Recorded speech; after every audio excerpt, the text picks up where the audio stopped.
रमेश जी, राधे राधे महाराज। जय श्री गुरुदेव।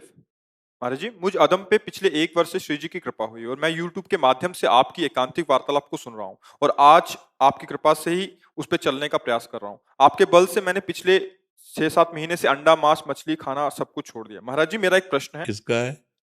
हाँ जी। महाराज जी, ऐसा क्या करें कि जीवन के अंत समय में मैं किसी पे बोझ ना बनूं, किसी को मेरी सेवा ना करनी पड़े, मेरे कारण किसी को कोई तकलीफ ना हो, जीवन का अंतिम समय आए तब मेरे मन में सिर्फ आप और भगवान का स्मरण हो। जीवन को सौंप दो, कुछ परिवर्तन नहीं करना है, अंदर का उद्देश्य परिवर्तन करना है। अपने को भगवत सहारे कर दो। हे प्रभु, हमें तो कुछ पता नहीं था, आपने सुनवाया। जैसे विभीषण जी कह रहे हैं, श्रवण सुजस सुनि आयऊ, प्रभु भंजन भव भीर, त्राहि त्राहि आरति हरन, शरण सुखद रघुवीर। मैं भूला था, मानता हूं, आपने मुझे जगाया। हे नाथ, आज से मैं अपना जीवन आपके हवाले करता हूं।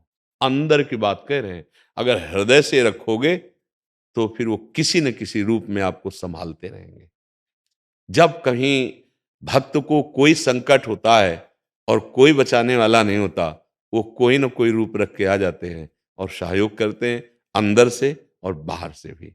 हमको एक बार हृदय से शरणागत होना है, एक बार हृदय से, सच्चे हृदय से, फिर वो संभाल लेते हैं। तो सच्चा हृदय कैसे बने ना, इसीलिए सत्संग सुनाया जा रहा है, इसीलिए नाम जप किया जाता है।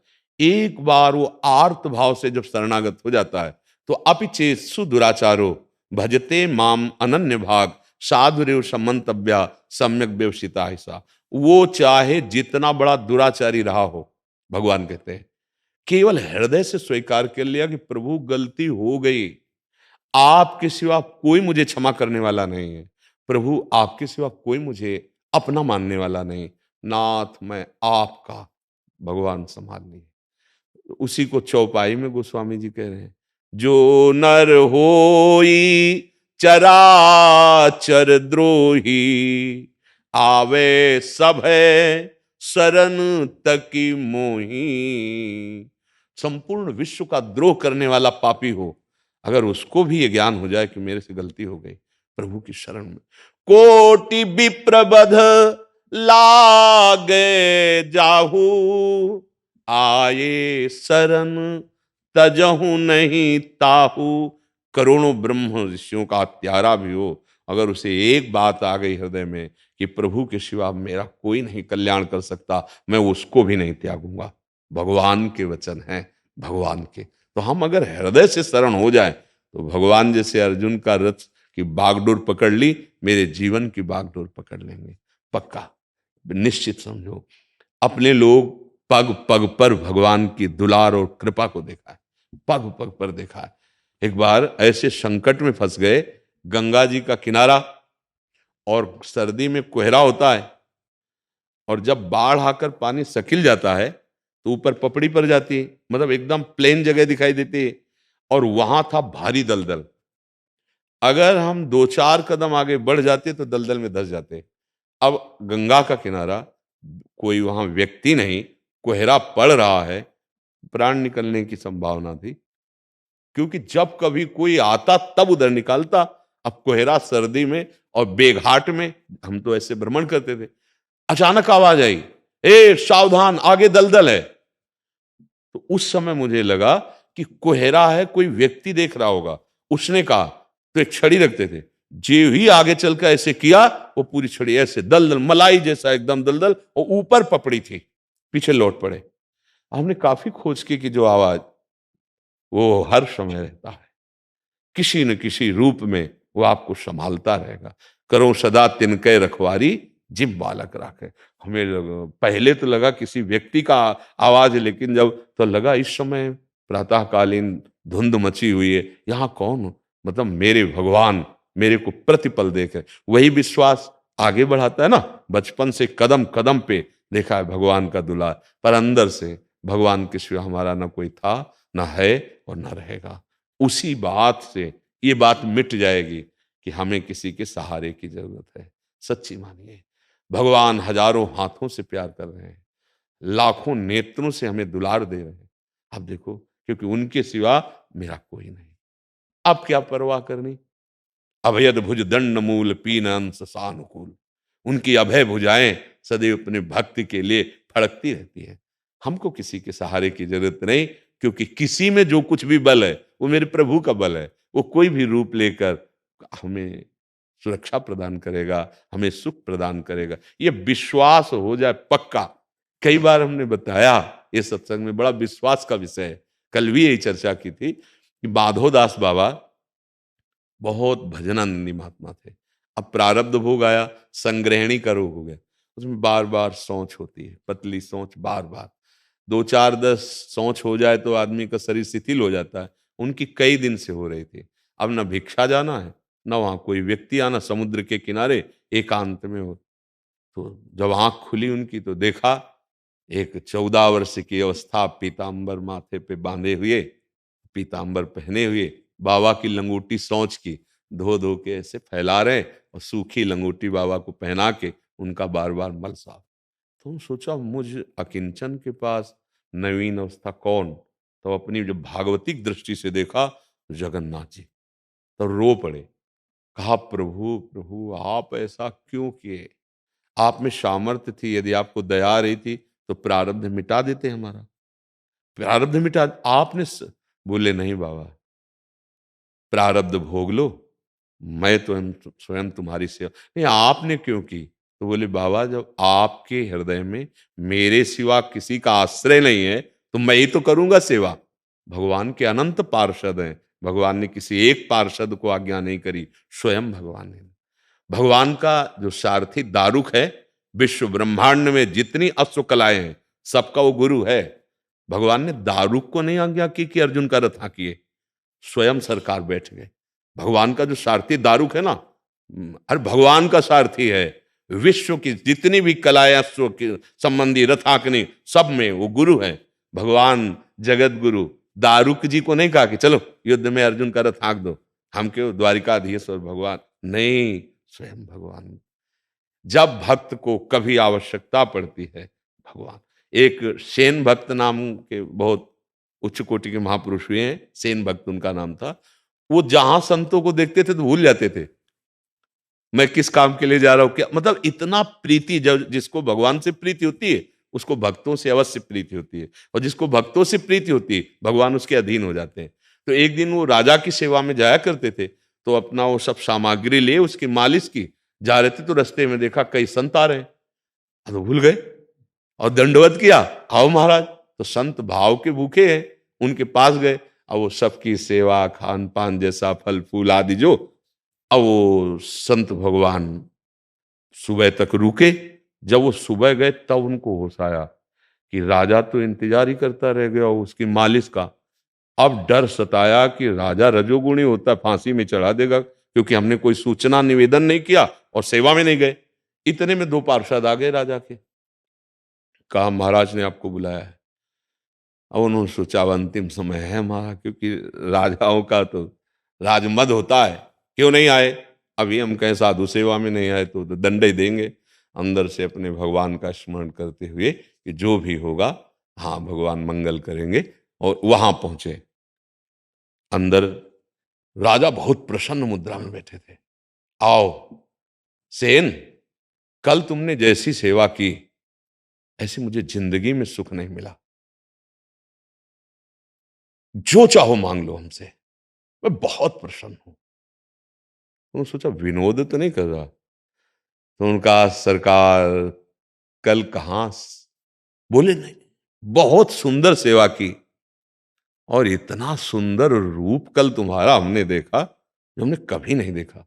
अब समझ में आया कि हो सकता है हम जिन भक्तों की सेवा कर रहे थे उनके स्वामी भगवान की कोई लीला हो।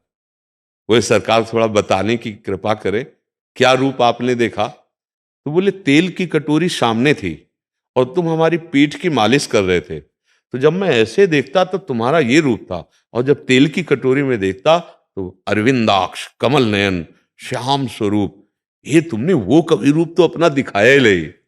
रो पड़े और उनका सच्ची बात है सरकार, हम कल आए ही नहीं थे, ये हमारी जगह हमारे आराध्य देव भगवान श्री कृष्ण आए। भगवान अपने भक्त के लिए एक रजोगुणी राजा की मालिश करने सेन बनकर जाते हैं। अरे विश्वास करो, ये कोई कथा नहीं है, अपने लोगों का जीवन यही है। और आज तक जिसने, इतिहास साक्षी है, भगवान का आश्रय लिया, हाँ कभी अमंगल नहीं हुआ। तो ये तो सोचना ही नहीं है कि बुढ़ापे में कौन सेवा करेगा या किसी के हम आश्रित होंगे, भगवान। तो अगर हम सोचे कि आखिरी में हमारा क्या होगा, तो बहुत बढ़िया होगा, क्योंकि हमने प्रभु के सिवा अपना किसी को नहीं माना। इसीलिए विश्वास, हमें विश्वास दिलाने के लिए कहते हैं, किसी से याचना नहीं की है कभी। ये जीवन भर स्वभाव रहा है कि ऐसे केवल अगर कोई रोटी की बात है तो आचार्यों ने आदेश किया, इसलिए ऐसे, कभी अर्थ या वस्त्र या कोई व्यवस्था के लिए कभी ऐसे नहीं, कभी ऐसे।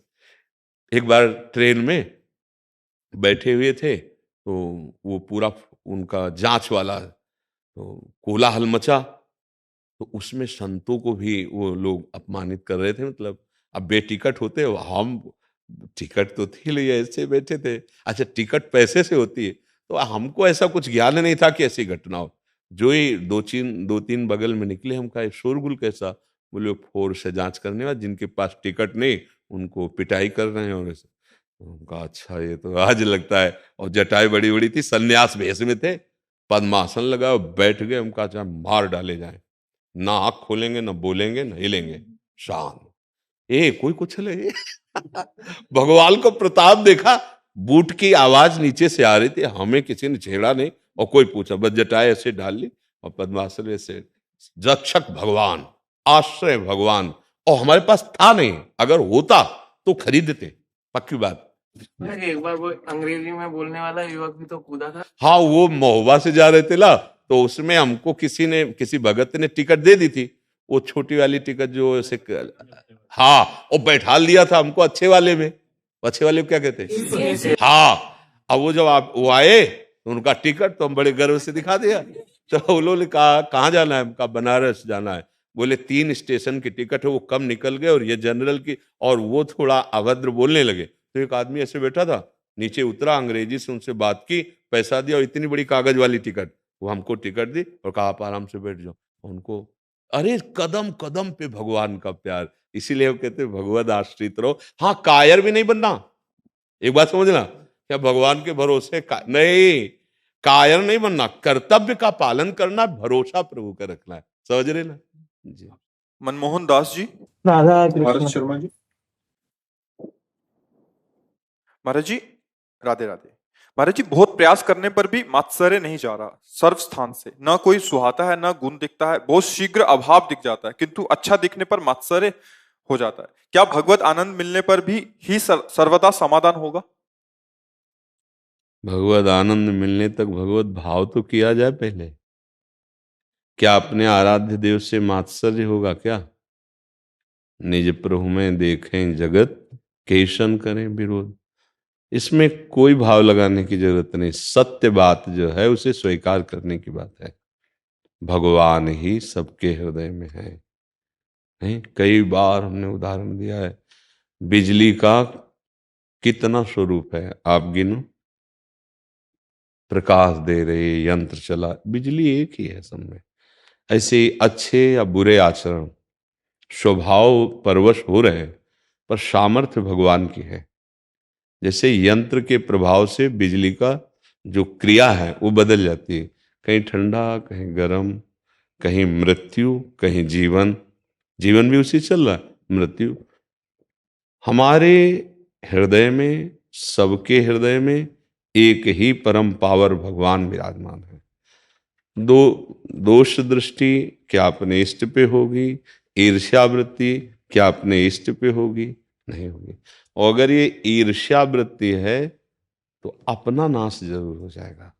नाश का तात्पर्य होता है सतमार्ग से भ्रष्ट हो जाना, शरीर पर आसक्त होकर बुरे आचरण कर लेना। इस सृष्टि का एक क्रम है, एक सिद्धांत है। अगर हम किसी को देखते हैं कामी है, तो आप लिख लो, आपके अंदर ऐसा काम जागृत होगा कि आप भ्रष्ट हो जाएंगे। आपने देखा है चोर है, आप लिख लो, कुछ ही दिनों में देख लेना आपके अंदर चोर वृत्ति आ जाएगी। क्योंकि अगर वो छोटी रूप में ना होती, तुम्हें बड़ा रूप दिखाई दे रहा है, छोटी रूप में ना होती, चिंगारी रूप में, तो आपको दिखाई नहीं देता।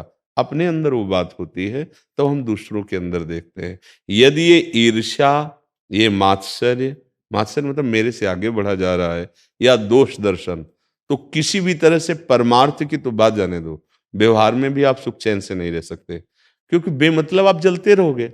ये वृत्ति है ना, कोई अपने से आगे व्यापार में, पढ़ाई में, किसी में, तो एक जलन पर, यहां तक कि अगर सावधान नहीं है तो भजन में भी अगर दिखाई देता वो साधक बहुत तपस्वी है, वो भजनानंदी, तो अब हम उसकी निंदा करने लगेंगे, उसकी कमियां ढूंढने लगेंगे। ये बहुत सूक्ष्म है, इसीलिए महापुरुषों ने कहा कंचन तजना सहज है, सहज तिया का ने, मान बड़ाई ईर्ष्या दुर्लभ तजना है। एक ही उपाय से इसे त्यागा जा सकता है, वो है भगवत भाव। ज्ञान वृत्ति जब उदय होती है तो फिर ईर्ष्या किससे करें। जैसे एक कांच के महल में विविध प्रकार का कांच हो, कांच का भी, शीशे का भी अलग, कोई बड़ा विस्तार रूप दिखाई देता है, कोई टेढ़ा मेढ़ा ऐसे, और हमारे ही वो सब रूप हैं। अब वो कौन प्यारा होगा और कौन घृणास्पद होगा। जब आपको ये पता है कि शीशे के प्रभाव से मेरे ही रूपों की आकृति विकृति रूप दिखाई दे रहा है, ऐसे ही सच्ची समझिए एक ही आत्मस्वरूप, एक ही भगवान, ये सब यंत्रों में अलग अलग प्रभाव दिखाई दे रहा है। कहीं तमोगुणी है तो राक्षसी स्वभाव का, कहीं रजोगुणी है वो कामी दिखाई दे रहा है, सतोगुणी है तो दयावान भक्त दिखाई दे रहा है गुणों का प्रभाव। लेकिन वो जो अंदर है वो निर्विकार है, चेतन अमल सहज सुख राशि। जी महाराज जी, जैसे हमने किसी के प्रति अनायास बिना चेष्टा किए ही वो भाव आ गया, तो अपराध नहीं बुरा लगेगा? नहीं नहीं नहीं, अनायास भाव आ जाना और उसको पकड़ लेना, इसमें अंतर है। पूर्व संस्कारवश हमारे अंदर काम स्फुरणा हो सकती है, क्रोध स्फुरणा हो सकती है, मात्सर्यता, ईर्ष्या, पर आप कोई पशुवत बुद्धि वाले तो है नहीं, मनुष्य बुद्धि है। तत्काल विवेक के द्वारा उसको हटा दिया, अपराध नहीं। तब नहीं लगेगा जैसे नहीं। हमने समझा कि जैसे किसी की आवाज सुनी, हाँ। अरे ये तो ठीक है, ये हाँ। बात ठीक है, इसको ऐसे नहीं ऐसे समझना चाहिए, महाराज जी ने ऐसे बताया, जी। गुरु जी ने, सदगुरुदेव भगवान ने ऐसे बताया, हाँ। तो क्या उसके अपराध से तत्काल हम अपराधी नहीं हुआ, क्योंकि मन का स्फुरण करना और उस स्फुरण को स्वीकृत करना या द्वेष करना, दोनों बातों से सावधान रहना। पूर्ण हो जाता है तो बड़ा कष्ट तो होता है। नहीं, उसमें अपराध भावना नहीं, विवेक है ना, तत्काल उसको काटा। जैसे देखो कोई गलत बोल रहा है, मान लो शास्त्र की बात, तो तत्काल बुद्धि से सोचा जाता है, उतनी ही बुद्धि है उसके पास, क्या करे बेचारा, जितनी सामग्री उतनी तो करेगा, भगवान इसको सद्बुद्धि दे। ईर्ष्या का तो कोई भाव ही नहीं रहा। जैसे कोई गलत आचरण करता पाया जाता है, अपने लोगों की दृष्टि में ऐसा थोड़ी कि अंधे हैं दिखाई नहीं देता, या बिल्कुल नहीं दिखाई देता है, पर ये उसमें जैसे अपना बच्चा है और वो कुछ मलिन आचरण कर रहा है, मलिन खेल खेल रहा है, तो पहले होता है ये अपना है, फिर दूसरी बात होती है उसका सुधार किया जाए, उसका नाश किया जाए, या उसकी किसी भी तरह से दुखद वृत्ति द्वारा, ऐसा नहीं, उसको बचाना है और उसको पवित्र करना। हमारे आकर्षण हो जाए जैसे वैभव आदि को देख करके, किसी की विशेष विलक्षणता को देखकर, तो अपने भगवान की विभूतियों को आप पढ़ के देखो, कोई बहुत प्रवीण है, कोई तेजस्वी है, कोई बलवान है, तो हम उसमें अपने भगवान की विभूतियां देखते हैं कि हमारे भगवान का बल इसमें है।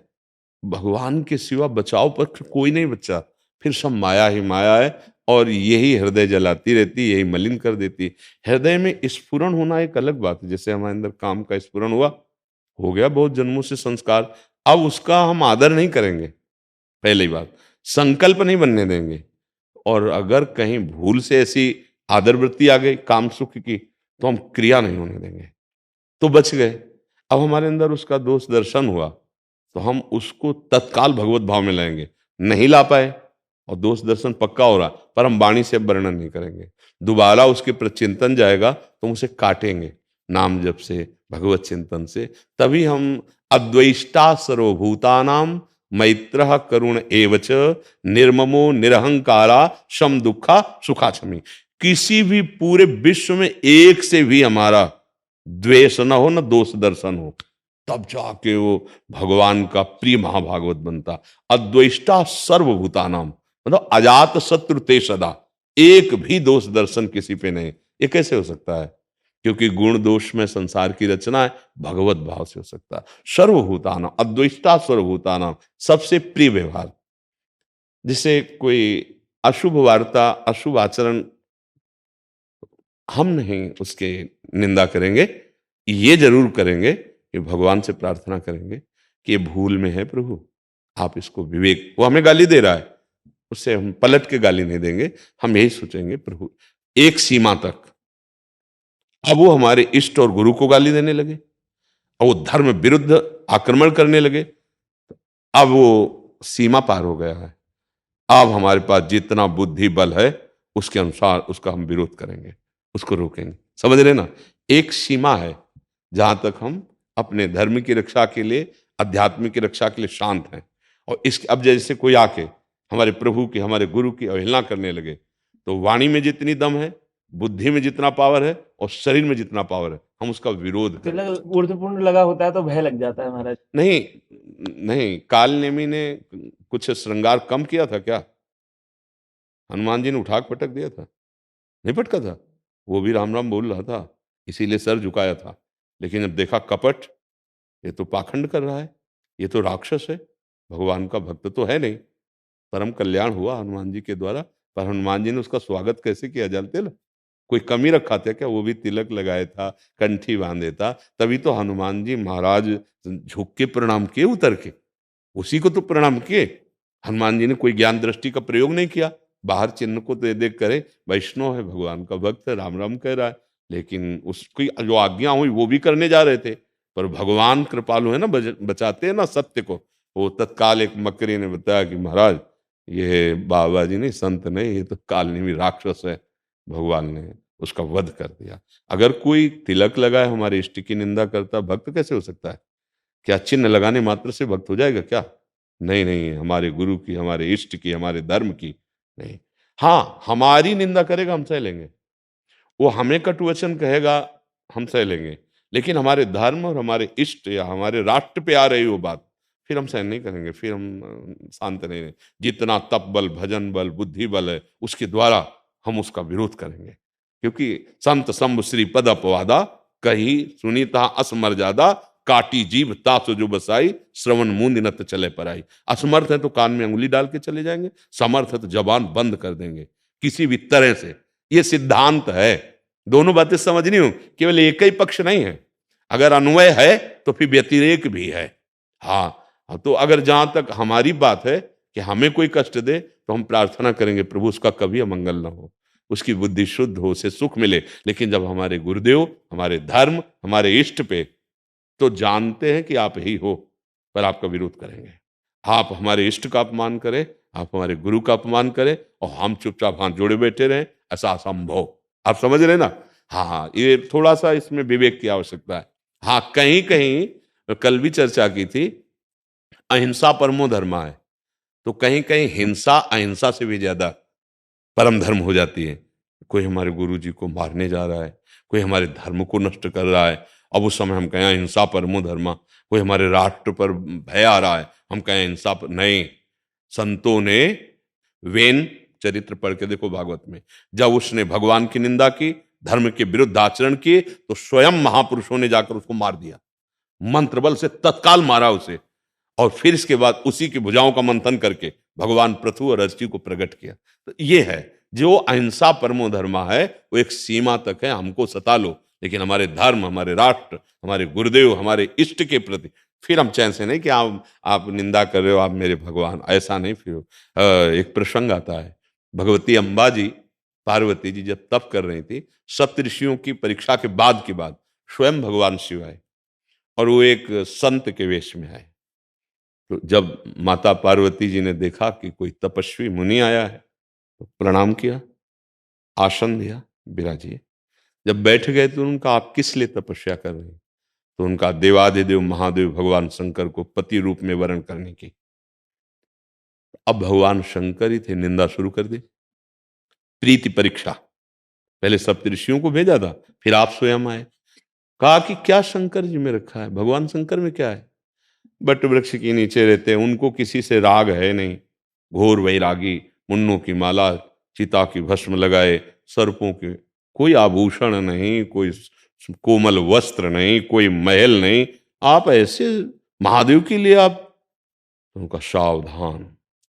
माता जी ने कहा आप संत रूप में आए, आपको अतिथि रूप में आसन दिया, इसलिए पहले शब्द में सावधान करती हूं, अगर दोबारा हमारे इष्ट की निंदा की तो मैं अभी तुम्हें भस्म कर दूंगी।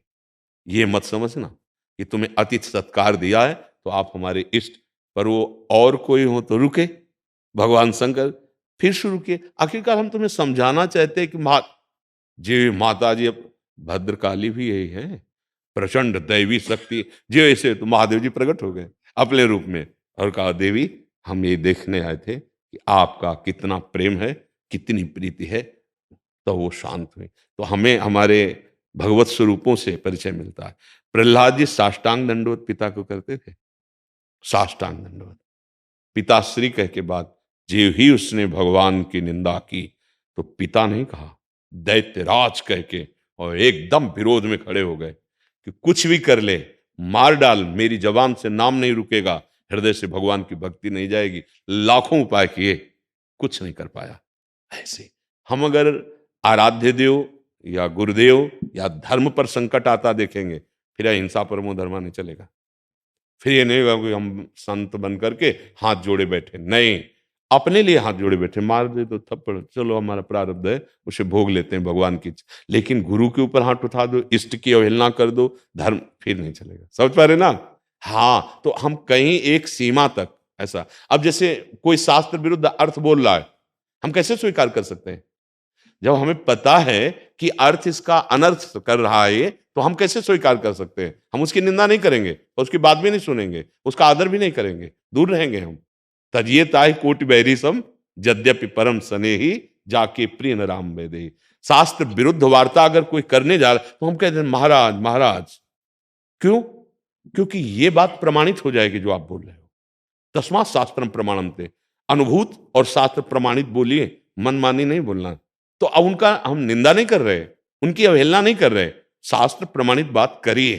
तो अब जैसे कोई अर्थ ऐसा गलत बोल रहा है शास्त्र का, तो मन में तो आ ही जाएगा ना कि गलत बोल रहा है, पर हम उसकी निंदा नहीं करेंगे, पर उसे स्वीकार भी नहीं करेंगे। अगर हमसे कोई पूछेगा, वो बात स्वीकार करनी चाहिएगा, तो हम उसको प्रमाण बताएंगे। आप जाइए गीता जी में वो श्लोक, भागवत में वो श्लोक पढ़िए, फिर आप देखिए, अगर आपको लगता है कि अनुकूल है तो आप स्वीकार कीजिए, नहीं तो आपको लगता है शास्त्र प्रमाणित नहीं तो हटा दीजिए। निंदा नहीं होगी, निंदा नहीं, उसको उससे बचने का उपाय हमें करना है। समझ पा रहे हो? और हमें सबसे प्रार्थना है कि हमारे पास आने का, आपको बैठने का, प्रश्न करने का, सार बात हम आपको बता देते हैं। यदि आप गंदे नशा न करें, आप मांस आदि न खाएं, पराई माताओं बहनों से गंदी दृष्टि व्यभिचार आदि की भावना न करें, और नाम जप करें, और जो कर्म कर रहे हैं वो ईमानदारी से करके भगवान को अर्पित कर दें, इतने में आपको भगवत प्राप्ति हो जाएगी। हर प्रश्न का उत्तर आपको इतने में मिल जाएगा। आचरणों का सुधार, चरित्र का सुधार, और अपने कर्तव्य कर्म को करना, और भगवान का मधुर मधुर नाम जप करना। मंगलम मंगलेभ्योपि पावनेभ्योपि पावनम, ना पवित्र को भी पवित्र करने वाला, मंगलों का भी मंगल करने वाला भगवान का नाम है। वो कोई भी नाम आपको प्रिय हो, नाम जप कीजिए, अच्छे आचरण से चलिए। सुना है कि गुरु दीक्षा लेना अनिवार्य है। देखो, हिम्मत कम पड़ रही है, आपसे नहीं ले पाए तो किससे ले? नहीं, हमारी प्रार्थना इस, आपने कहा किसको- हमने कभी ये नहीं कहा होगा, आप शब्दों को देखिए, हमने कहा कि सतमार्ग की अनुभूति गुरु कृपा से होती है। बिना गुरु कृपा के कोई सत्य वस्तु को अनुभव कर ले, असंभव। तो जब हम नाम जप करते हैं, अच्छे आचरण करते हैं, तो हमारे अंदर मांग आती है कि हमें आगे का मार्ग दिखाने वाला कोई मिले, तो वो गुरु होते हैं भगवान। और जब हम भगवान से प्रार्थना करते हैं तो वो किसी न किसी रूप में आकर हमको स्वीकार कर लेते हैं, या वो किसी न किसी अपने स्वरूप के पास भेज देते हैं। इस प्रसंग को बार बार वर्णन किया गया है। अब उसमें आपका मन जहां ये स्वीकार कर ले कि गुरु साक्षात परब्रह्म तस्मै श्री गुरुवे नमः, उनकी बात मान लो, उनसे मंत्र ले लो और चलो अपने मार्ग में। गुरु का मतलब केवल भगवान है। कई बार कहा है, व्यक्ति गुरु नहीं हो सकता और गुरु कभी व्यक्ति नहीं हो सकता। गुरु साक्षात परब्रह्म, बंदों गुरुपद कंज कृपा सिंधु नर रूप हरि। जब किसी संत पर, भगवत स्वरूप पर हरि भाव हो जाए कि ये मेरे भगवान है, तब गुरु मंत्र ले लेना चाहिए। और जब तक व्यक्ति भाव रहे तब तक सत्संग करते रहना चाहिए। और जब ये भाव आ जाए कि इनके वचन पर अब हमें चलना है, अब कोई कुछ कहे, ये जो कहेंगे वही हम, अब जो ही कहें करें हम सोई, आयुष लिए चले निज दासी, मन क्रम वचन त्रिशुद्ध सकल मत, हम श्री हित हरिवंश उपासी। अब फिर गुरु का आप चाहे कंठी बांधो या न बांधो, वरण हो गया, उनकी आज्ञा पे चलना। अगर आज्ञा पे नहीं चले तो मानो कंठी बंधवा ली, तिलक लगा लिया, लेकिन आचरण आपके पवित्र नहीं हुए तो आपको भगवत प्राप्ति नहीं होगी। माना आपने कंठी नहीं बंधवाई, तिलक नहीं लगाया, लेकिन हृदय से मान लिया कि आपकी आज्ञा पे चलेंगे, आपका कल्याण हो जाएगा, क्योंकि आपने वर्ण किया ना गुरु। गुरु का मतलब उनकी बात मान ली ना। अब आप जो आचरण सुधार कर रहे हो, आपको बार बार हमारा ध्यान आएगा, हमारी बात से सुधर रहा है तो ध्यान नहीं आएगा कि इन्होंने ये कहा था और ऐसे हम चल रहे हैं। यही तो है ध्यान मूलम गुरु मूर्ति, पूजा मूलम गुरु पदम, मंत्र मूलम गुरु वाक्यम, मोक्ष मूलम गुरु कृपा। प्रगट संस्कार करवा लो, पर ध्यान रहे प्रगट संस्कार ही केवल शिष्य बनना नहीं है, गुरु की बात मानना है। गुरु ने जो आपको उपदेश किया उसे मान लो, चाहे कंठी बंद हो चाहे न बंद। गुरु लाखों बना लेते हैं, गुरु की बात नहीं मानते। हमारे गुरुदेव भगवान कहते हैं गुरु लाखों बना लेते हैं लेकिन गुरु की बात, और जो गुरु की बात मान गया वही शिष्य है। अब आप विचार करके देख लीजिए। आओ जी महाराज, स्वागत है आपका। जी का खालसा, वाहेगुरु जी की फतेह। निहाल कर लिया, आंखें दर्द कर लिए। ए आसन डालो, पहले बैठा लो सबको, आसन डालो। महाराज जी जी आज गुरु तेग बहादुर जी का शहीदी दिहाड़ा है, जी तो आज दर्शन के लिए विशेष मन बना। जी और दूसरा आज एक हमारे मन में था, 10वें पातशाह जी की गुरबाणी में जी। एक श्री जी के बारे में लिखा है। अच्छा,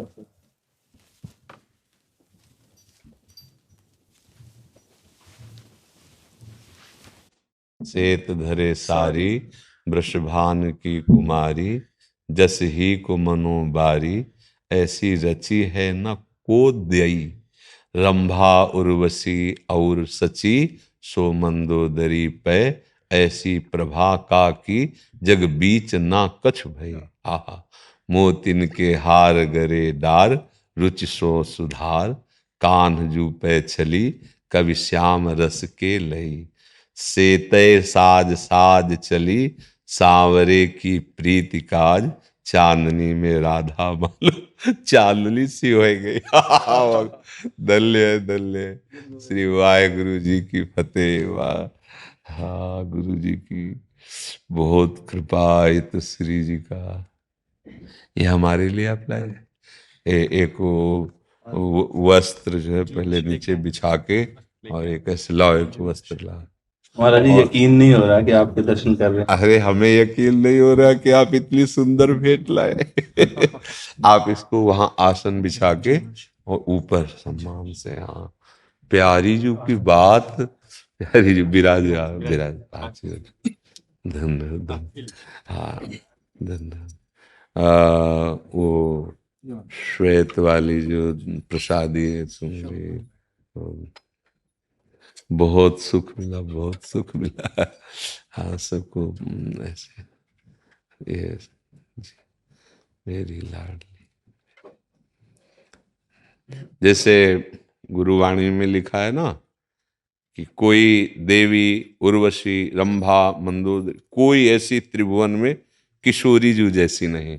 हमारी जैसे वाणियों में पाछे न होती अबहू हूं, आगे हूं न होए है, ये है गति अद्भुत रूप की और है। प्यारी जू का ऐसा रूप है कि अबही और अबही और अबही और है, यह कौन बात जू। ऐसे नवीन नवीन रूप की माधुरी लाडली जू के रूप से प्रकट होती रहती है। और अनंत ब्रह्मांडों में जो सुख का विस्तार करने वाले प्रभु हैं, अपने हृदय के प्रेम को मूर्तिमान जो राधा किशोरी हैं, ये श्री कृष्ण के हृदय का प्रेम है। प्रीतिरु मूर्तिमती रस सिंधु सार संपदि विमला, वैदग्धि नाम हृदयम काचन, वृंदावनाधिकारिणी जयति।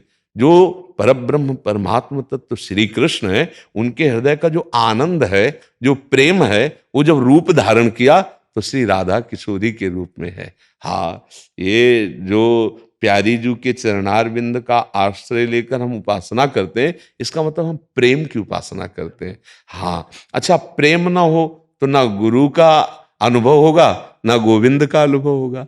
और जब प्रेम का हमारे हृदय में प्रादुर्भाव होगा तो हम देख पाएंगे गुरु ही गोविंद है और गोविंद ही गुरु है। दो द्वैत मिट जाएगा वही। और जब गुरु और गोविंद को अभेद देख लेंगे तो घट घट में वही दिखाई देगा। बस यही मुक्ति हो जाती है, यही परम पद में आरूढ़ हो जाता है। अकाल जो स्थिति है वो यही है। जो अकाल स्थिति है, कालातीत स्थिति, जैसे हम शास्त्रीय शब्दों में कहते हैं कालातीत, गुणातीत, उसे जैसे अकाल, वो अकाल पुरुष है। ये काल युक्त है, ये समय से नष्ट हो जाएगा। लेकिन इसी में जो घट घट में व्याप्त है वो अकाल पुरुष, जो गुरुवाणी जी कह रहे वो अकाल पुरुष है। और उसकी प्राप्ति प्रीति से होती है, प्रेम। हम जैसे संतों से प्रेम करते हैं, गुरुवाणी से प्रेम करते हैं, तो हमारे हृदय में जब प्रेम प्रकट होगा तो वही गुरु है, प्रीति ही गुरु है, प्रीति ही गोविंद है। हाँ जिल प्रेम। अब ये प्रेम दुर्लभ वस्तु है। जानकारी हो जाना और उसकी चर्चा कर लेना, चर्चा सुन लेना परम पवित्र है, पर प्रीति होना ये थोड़ा। प्रीति हम देह से करते हैं, प्रीति हम भोगों से करते हैं, इंद्रिय मन की विलासता से करते हैं। यदि गुरुवाणी जी की कृपा हो जाए और हम नाम से प्रीति कर लें, बस निहाल हो जाएगा। नाम से अगर प्रीति, आप लोग तो नारा भी जो बोले जो बोले सो लिहाल, सत्य श्री अकाल। वो सत्य है, वो महान वैभव स्वरूप परमेश्वर है, और वो कालातीत है। जो बोले सो निहाल, जो बोले तो आनंद मगन हो जाए, संपूर्ण विषयों पर विजय प्राप्त कर ले। हाँ वही विषयों पर जब तक थोड़ी भी प्रीति है तब तक गुरु तत्व में प्रीति नहीं होती, और जब तक प्रीति नहीं होती तब तक जीवन अधूरा रहता है। बड़ी कृपा करी, बड़े दर्शन दिए। और सुनो, श्री जी की माला लाओ और सिर्फ सबको प्रसाद श्री जी। हमारे हृदय ऐसे होता है, क्या आपका स्वागत करें, कैसे करें। पहला श्री जी का माला।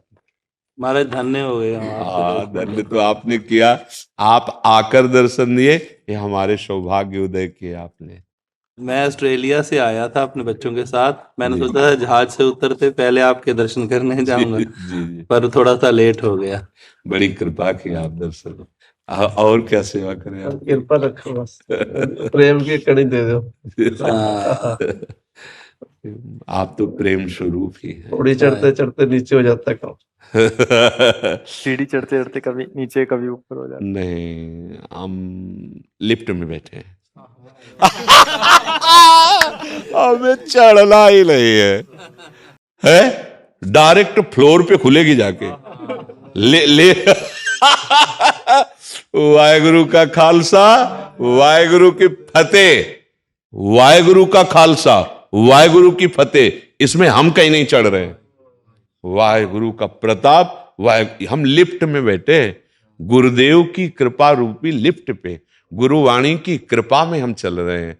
तो हमको कोई गिरा ही नहीं सकता, क्योंकि हम चलते होते तो गिर जाते, लेकिन हमको चलाया जा रहा है। और जो हमें पकड़े हैं वो बहुत बलवान है, वो हमको गिरने नहीं देंगे, बस ये विश्वास रखना है। हाँ, हम बैठे हैं उनकी कृपा पे, कृपा रूपी लिफ्ट में बैठे हैं, और उन्होंने बटन दबा दी है। अकाल पुरुष में ही हमारी लिफ्ट खुलेगी, बीच में बंद कोई हमें देख भी नहीं सकता, ऐसा समझ लीजिए आप। बिल्कुल आप निश्चिंत रहिए और मस्त रहिए अपनी गुरु वाणी के भरोसे में। गुरु कृपा में हम इतनी सामर्थ है कि जो हम में सामर्थ्य नहीं है। हम काम क्रोध लोभ मोह मद मत्सर माया इस पर विजय नहीं प्राप्त कर सकते। हाँ, वो वाहेगुरु का खालसा, वाहेगुरु जी की फतेह, वही फतेह कराते हैं। फिर हमको डर क्या है? अगर हम गिरेंगे तो उनकी गोद में। हाँ, अब हमें चिंता ले, भय चिंता शोक हमारे जीवन में नहीं होना चाहिए। भय चिंता शोक अब हमारे जीवन में नहीं होना, क्योंकि हमारा जीवन हमारा नहीं है, गुरु का जीवन है, गुरु वाणी के लिए जीवन है हमारा। अब क्या, अब तो निहाल है, अब तो आनंद मगन है। बस हमारा मानना थोड़ा गड़बड़ हो रहा है। अभी हम अपना कोई अस्तित्व रखे हुए हैं, है ना। इसीलिए मुझे लगता है मैं कभी नीचे जा रहा हूं कभी ऊपर जा रहा हूं। और अस्तित्व दे दीजिए तो आप केवल ऊंचे जा रहे हैं, नीचे गिरने का सवाल ही नहीं उठ सकता, क्योंकि जिस सत्य वस्तु के हम आश्रित है वो हमें गिरने नहीं देगा, वो हमारी फतेह करवा देगा, वो निहाल करवा देगा। हमारा स्वरूप भी मूर्त नहीं है, अमूर्त ही है ले तो वो जो अमूर्त है वो अकाल है, वो कालातीत है, उसको कोई गिरा नहीं सकता, इसको गिरा सकता है। और ये गिरेगा, ये नष्ट होगा, आज नहीं तो कल हो जाएगा, नहीं हो जाएगा। अपने को कभी नहीं मानना कि मैं कभी नीचे फिसल रहा हूं, नहीं मानना। मान लेंगे तो फिर गड़बड़ हो जाएगा। मान्यता में सब कुछ है।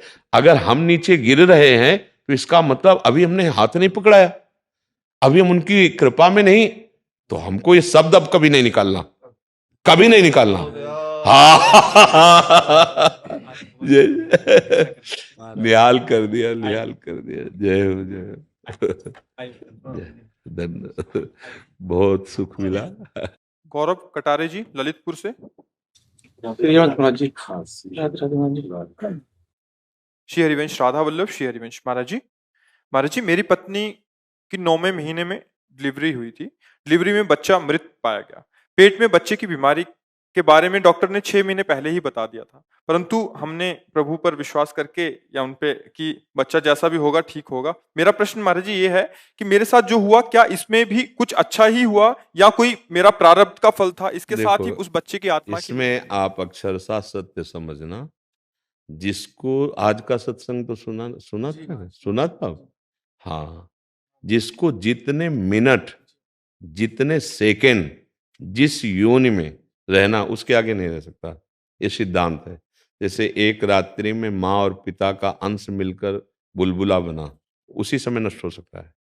हुआ 3 महीने में, वो उसमें नष्ट हो सकता है, या 9 महीने में वो उसमें नष्ट हो सकता है, या बाहर आके नष्ट हो सकता है, या 100 वर्ष जी के नष्ट हो सकता है। अब उसकी जितनी आयु है, आपका जितना संसर्ग है, उतने ही मिनट का रहेगा, उतने से। वो माँ के गर्भ में केवल इतने दिन के लिए आया। तत्काल एक भागवतिक प्रसंग है, जब अष्टवसु वशिष्ठ जी ने उनको शाप दे दिया था। आपको पता ना क्यों दिया था? हम आपको सारांश में बता देते हैं। एक बार अष्टवसु भ्रमण करते हुए जा रहे थे, तो वशिष्ठ जी के आश्रम में नंदिनी जी विराजमान थी, जो गाय के रूप में थी। वो बहुत सामर्थ्यशाली थी। मतलब नंदिनी जी का मतलब है विश्व का जो सुख चाहो वो सब प्रदान कर दे, उनका जो दूध पी ले वो अमर हो जाए, बड़ी महिमा थी। तो उनमें से एक जो वसु थे, उनकी पत्नी ने कहा, मृत्यु लोक में एक हमारी मित्र है राजकुमारी, अगर हमको इसका दूध मिल जाए और उसको पिला दूं तो अमर हो जाएगी। तो उनका ऐसे कैसे दूध, बछड़ा वहां, अगर वशिष्ठ जी आ गए तो सामर्थ्यशाली ऋषि तत्काल साप दे देंगे, तो उनका फिर चुरा लो गाय को। तो इतने महान देवताओं में भी श्रेष्ठ वसु होते हैं। प्रेरणा ऐसी हुई कि उन्होंने ऐसी गलती कर दी, गाय चुरा ली। जब वशिष्ठ जी आए और देखा कि गाय नहीं है, तो ध्यान के द्वारा देखा, अरे इन देवताओं में श्रेष्ठ वसुओं में ऐसी मानुष बुद्धि कैसे आ गई? ये चोरी आदि करना तो मनुष्य बुद्धि में होता है, देव से भी श्रेष्ठ वसुओं में नहीं। उनका इनको दंड चाहिए अब, क्योंकि दंड के अधिकारी सामने प्रकट हो गए और कहा, कहाँ? और वो सब डर गए। बोले, जाओ तुम मृत्यु लोक में मनुष्य रूप में जाओ, जन्मो। तो 7 चरणों में गिर गए, कहा, भगवान मेरा कोई दोष नहीं, बस मैं केवल संग में था। तो उनका, जन्मोगे तुरंत मर जाओगे। लेकिन 8वें से कहा, तुम विवेकवान होते हुए भी गलत सलाह का अनुमोदन किया, इसलिए तुम्हें पूरा जीवन मृत्यु लोक में रहना पड़ेगा। तो उन्होंने कहा, भगवान एक बात मैं मांगता हूं कि वहां मैं अखंड ब्रह्मचारी बन के रहूं, मुझे संयोग किसी का प्राप्त ना हो, क्योंकि जिसके कारण मैं ऊपर से जा रहा हूं वो संयोग मुझे प्राप्त ना हो। तो उनका तथास्तु ऐसा ही हो। अब ऐसे वसुओं को गर्भ में कौन धारण करे? तो माँ गंगा। तो आपको पता है होगा चरित्र कि जो ही बालक प्रकट होता था, आके गंगा जी में डाल के डुबो देती थी।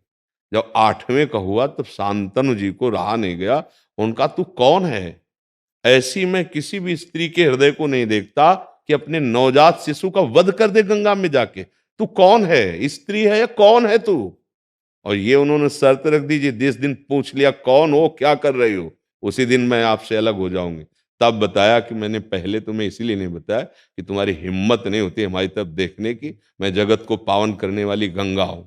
होश उड़ गए कि अभी जो पत्नी रूप में थी, ये साक्षात भगवती गंगा जी। तो उन्होंने कहा, फिर मैं आपसे प्रार्थना करता हूं कि आप, ठीक है, पर आपने ऐसा कृत्य क्यों किया? तो उन्होंने बताया, इनको केवल इतना ही समय दिया गया था कि आप इस योनि में आएंगे और तुरंत मुक्त हो जाएंगे। तो देखो, हम लोग अपने अज्ञान के कारण कि मेरा बेटा जन्म लेता, मेरा बेटा नहीं, जीव कर्मानुसार जितने सेकंड के लिए, जितने मिनट के लिए, जितने दिन के लिए, जितने महीने के लिए, उससे ज्यादा नहीं रहेगा।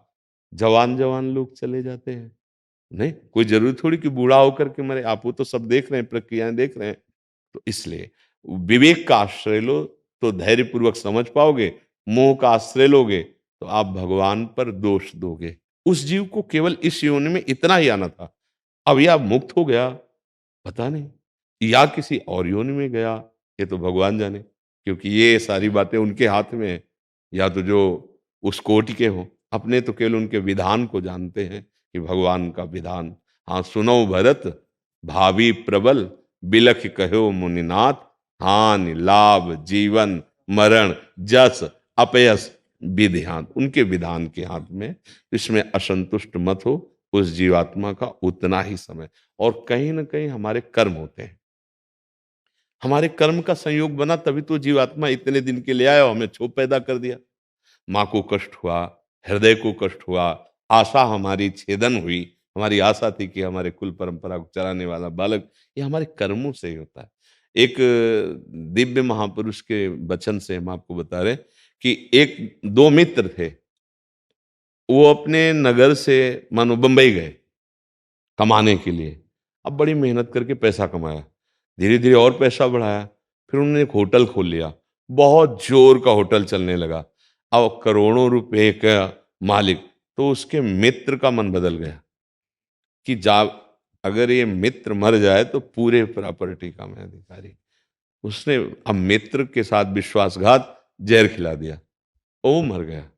सारी प्रॉपर्टी बेची, खूब जमीन गांव में खरीदी, व्यापार बढ़ाया।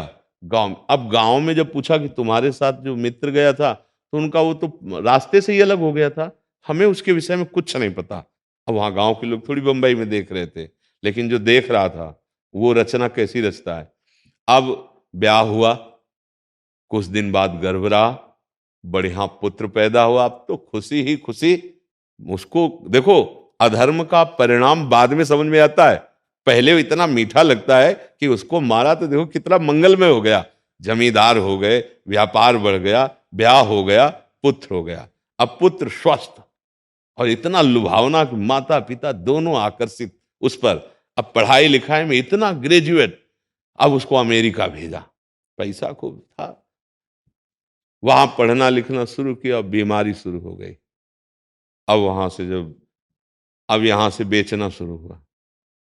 पहले रुपया जाते रहे, फिर जेवर आदि बेची, फिर संपत्ति बेचना, जो जड़ संपत्ति, खेती आदि। धीरे धीरे धीरे कर्जा ले लिया, करोड़ों का कर्जा ले लिया। अमेरिका में औषधि चलती थी, जब नहीं रहा तो बचाने भर का पैसा, तो उसको वापस बुलाया और गोद में ऐसे रख के रो रहे थे कि बेटा अब कुछ नहीं बचा, करोड़ों का कर्जा हो गया, अब क्या करूं। तो मुस्कुराया और कहा, दोस्त समझे? तो कहा, तुम मुझे दोस्त बोलते हो बेटा? बोले हाँ, वही बंबई वाला दोस्त, पूरा हिसाब बराबर, और कर्जे में, और ये जा रहा हूं। और शरीर छोड़ा चला गया, मिटिया मेट हो गया ना, मिटिया मेट। हमारा कोई कर्म, अब हमें तो पता नहीं होता ना, वही आके हमको दुख देता है, वही आके ऐसे विधान बनाता है कि हम महान दुख में, अब पूरे जीवन, अब उस कर्जा निपाटने में, और पुत्र का राग बहुत हर तरह के कर। इसीलिए बार बार हम कहते हैं, अध्यात्म योग के बिना हमारा जीवन बिल्कुल मृत तुल्य जीवन है। ऐसी घटनाएं हैं, ऐसी परिस्थिति है, मानो उसने आपका वर्ण किया, आपने छल कर दिया, अब उसके जीवन में क्या रहेगा? आपने उसका वर्ण किया, उसने छल कर दिया, अब आपका जीवन। कितने यहाँ घटना आती है कि प्रेम विवाह हुआ था, उन्होंने आत्महत्या कर ली, उनको धोखा मिला, चाहे दोनों पक्ष में किसी का। हम ही कहते हैं कि बिना बुद्धि शुद्ध हुए हमारे कोई संबंध पावन नहीं रहेंगे, हम किसी तरह चैन नहीं ले सकते। नाना प्रकार की दुर्वासनाएं, नाना प्रकार का छल कपट का तांडव जो माया में हो रहा है, हम उससे बचने का उपाय तो कर ही नहीं रहे। सोच रहे माया समेटने से सुख केवल प्राप्त हो जाएगा। एक कोई न कोई हमारे कर्म होते हैं। अध्यात्म के बिना आप समझ नहीं सकते। माया का बहुत विचित्र खेल है। यहाँ जितनी श्वासों के लिए आप आए बस उतनी श्वास, इसीलिए सबको कहते हैं 50 वर्ष में तुमने 50 करोड़ रुपए कमाए, संपत्ति कमाई, लेकिन जब आखिरी श्वास होगी तो पूरी 50 वर्ष की श्वासों से कमाई हुई संपत्ति देकर एक श्वास भी नहीं बढ़ा सकते। ऐसी श्वासों में राधा राधा जपो। सब मेहनत के कार्य करो, व्यापार करो, नौकरी करो, पर राधा राधा जपो, तभी श्वास सार्थक होगी। और अभाव मत पुत्र का समझना, आना होगा तो आ जाएगा, नहीं श्री कृष्ण को पुत्र बना ले, गोपाल जी को। हाँ, पूरा निर्वाह करते हैं। हमने देखा है, एक माई थी, आज के 15-20 वर्ष के पहले, वो गौड़ेश्वर संप्रदाय की थी, टाट लगाती थी और गोपाल जी को छाती में रखती थी। क्या स्थिति थी, इधर दूध की बोतल, इधर टॉफी, इधर ये, मेरे लाला ऐसे ऐसे गोपाल जी को। और विरक्त संत थे, पूरा वृंदावन हमारा उनका सम्मान करता था। परिक्रमा में ही टहलती रहती थी, फुटपाथ में ही सोती थी। क्या वैराग्य उनका था, टाट की लंगोटी और टाट लगाए और स्त्री शरीर, और गोपाल की मैया ही नाम से प्रसिद्ध थी वो। अगर हम ठाकुर जी को अपना बाल भाव, अपना लाला बना ले, तो अंतिम संस्कार वही करते हैं, आप ध्यान रखना। अंतिम फाइनल वही लाला आके करेंगे, दूसरे नहीं करेंगे। अगर प्रगट में आ जाते हैं तो वही आते हैं विविध रूपों में, और नहीं आते तो शोक नहीं करना, आपने प्रभु को बुला लिया। हाँ, करुणा निधान भगवान, जो भाव से आप भजोगे वही आपको अनुभव करा देंगे। ये उनके वचन हैं, ये यथा माम प्रपद्यन्ते तास तथैव भजाम्यहम्, जो मुझे जैसे भजता है। जैसे एक बार यशोदा मैया किसी सेवा में थी और लालजू महाराज धीरे धीरे, देखो नंद बाबा की डेहरी बड़ी मोटी थी दरवाजे की, पहले पुराने घरों में होती थी ना, अब नंद बाबा का महल। अब लालजू महाराज धीरे धीरे छाती रखी तो पीछे के चरण उठ गए, अब आगे के हाथ जमीन में नहीं जा रहे, छोटे लाला है, अब रो रहे हैं। तो नारद जी उस समय आ गए, उन्होंने देखा, कहा प्रभु हमको संशय में मत डालो, एक बार अपना चरण बढ़ाया था तो ब्रह्मलोक तक गया था, आप ही हो वामन रूप में, और आप डेहरी नहीं लाग पा रहे, हम आपको उतार दें। बोले आप चुप, दूर खड़े देखो, ये सुख हम माता यशोदा के लिए कर रहे हैं। रोना शुरू, मैया आई दौड़ के और अरे मेरे लाला, और दासियों को डांट रही, देखो कितना कष्ट लाला पाए। नारद जी से क्या कहते, तुम चुप, दूर, तुम्हारे लिए मैं भगवान हूं, मैया के लिए मैं लाला हूं। उसको ये यथा माम प्रपद्यन्ते तास तथैव भजाम्यहम्, जैसा भाव करो मेरे भगवान इतने कृपालु हैं, वैसा आज भी वही बने हैं। तुम्हारी पत्नी में भगवान ही बैठे हुए हैं, तुम्हारे परिवार में भगवान ही बैठे। जिस दिन वो अंतर ध्यान हो जाते हैं, आप उसे मरा समझकर शरीर को नष्ट कर देते हैं। अगर यही ज्ञान हो जाए, श्री राम में सब जग जान, अभी मुक्त हो जाओ, अभी परमानंद में निमग्न हो जाओ। बस हम भगवान को भूले हुए हैं और सब याद है, और सब याद है। यही माया खेल है। अगर हम केवल भगवान को याद कर लें तो फिर हमारी जीत हो जाए, हम भगवत प्राप्त हो जाए, हम परमानंद, हमें अभाव नहीं लगेगा। आपको सच्ची कहते हैं, जैसे बचपन से भगवान के मार्ग में चले ना, पिता माता भाई रिश्ते नाते जितने प्यार हैं वो सब प्रभु से मिले हैं। ऐसे नहीं, ऐसे कोई मतलब, ऐसे कैसे रहा जा सकता है, आप सोचो, बिना अपने प्यारे के प्यार के कैसे रहा जा सकता है। केवल बातें बनाने से मन को नहीं रोका जा सकता, मन विषयों में भागेगा, विषय भोग करेगा। उसको अगर रोका जा सकता है तो प्यार के बल से रोका जा सकता, और वो प्यार प्रभु देते, माता का, पिता का, भाई का। जिस समय जो जरूरत पड़ी, मेरे भगवान वही रूप धारण करके प्यार दिए।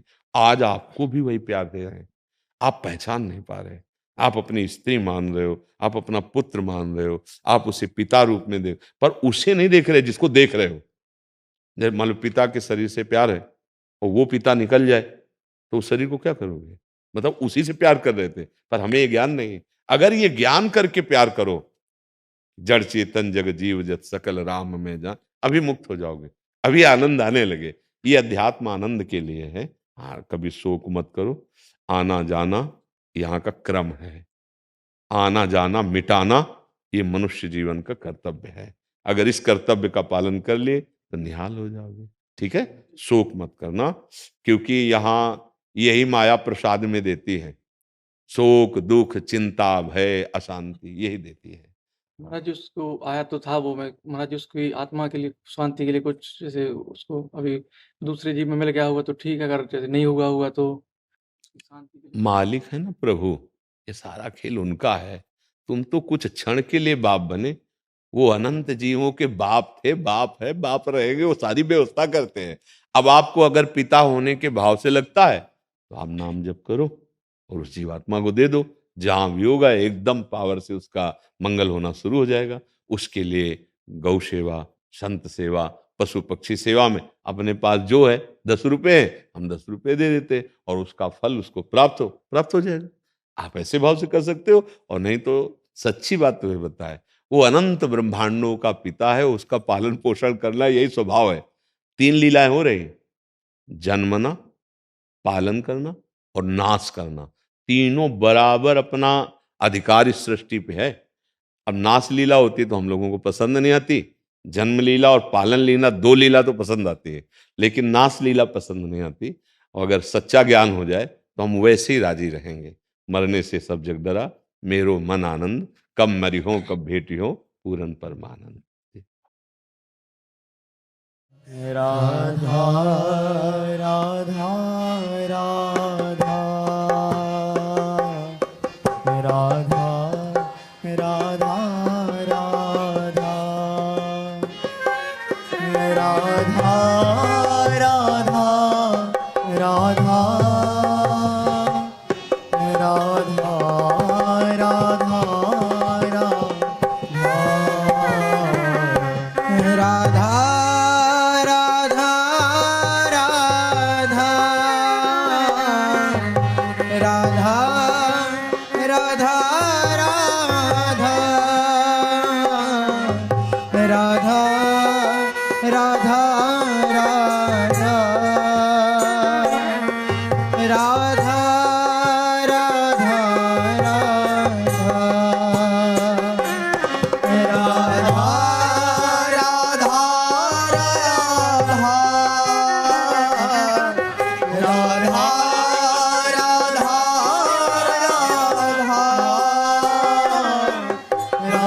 राधा राधा राधा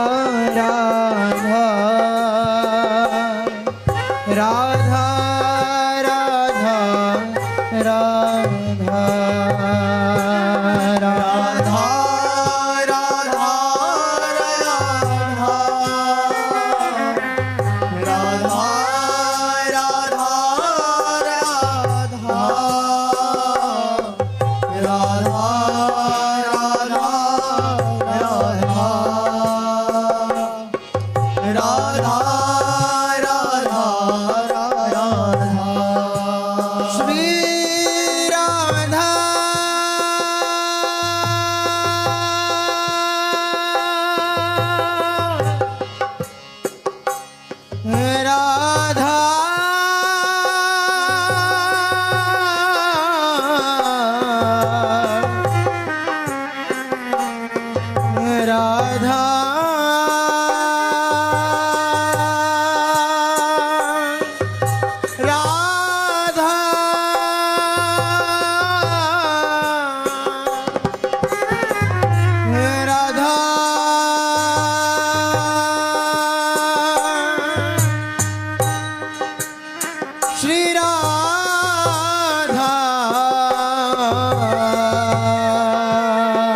राधा